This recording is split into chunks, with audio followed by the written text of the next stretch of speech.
So I forgot to press record on the last one, so here goes take two. So I had quite a nice successful morning otter watching this morning on a private otter check-in day, and I've set myself the task of baking an apple crumble and a nice home cooked meal for when the family get back from York. That's where they've gone on. But before that, I've remembered that I've got a little bit of a commission to get some footage of snowdrops, and so that's what I'm going to do in the local village. I'll give myself a quick hour to come out and do that. It gives me a chance to photograph them as well, and yeah, this is looking really good. The snowdrops and crocuses are out, so it's a really good opportunity to get them. And tomorrow the forecast is awful, so it'd be really good to get that done today. When it comes to photographing them from a stills point of view, want to get some close-up details. One of the things I really love is using backlight, so I definitely want to try and get some backlight in, and I want to get some detail shots, some close-ups. For the close-ups, I quite like to photograph through other vegetation, flowers, things like that, so you sort of go through, you get this sort of misty foreground and background coming through, so with a really shallow depth of field, which can look really nice.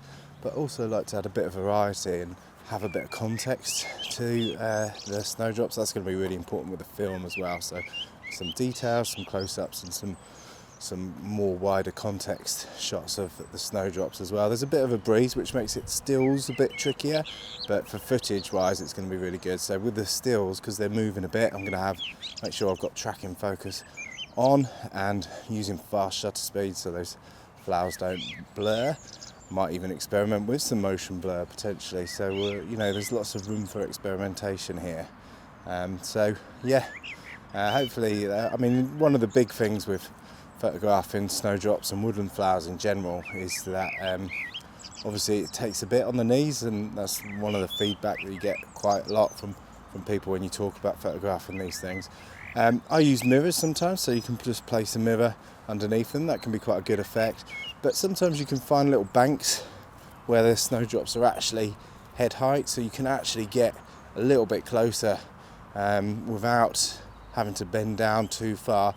Obviously the flip-up screens are quite useful as well on the cameras too, and so looking out for things like that can be really good and beneficial as well. I appreciate, I got bad knees as well, to be perfectly honest, so but yeah, anything that you can do to make life a little bit easier. Maybe next year plant some so you can put some a little bit higher on a table and experiment with them there. But one of the key ingredients I really like with snowdrops and wildflowers in general is using that sort of backlight that comes in through the back of flowers, because it looks really cool, and backlighting is generally a really nice sort of light to work with anyway in most scenarios.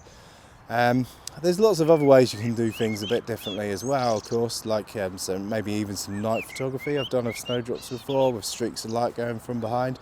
There's loads of things, and it's like the first bit of spring, so it's a really exciting time. Anyway, look, I'm going to stop talking because I want this light to just break through the cloud and get cracking with some shots, which I'll add on to the end of this video. Hope it's useful, hope it's sort of inspired you. Hopefully there's some snowdrops still out by the time this video gets out, but if not, there's definitely going to be some wooden anemones out soon, so you can sort of use the same techniques for them as well. So either way, hopefully it'll be useful. All right, cheers.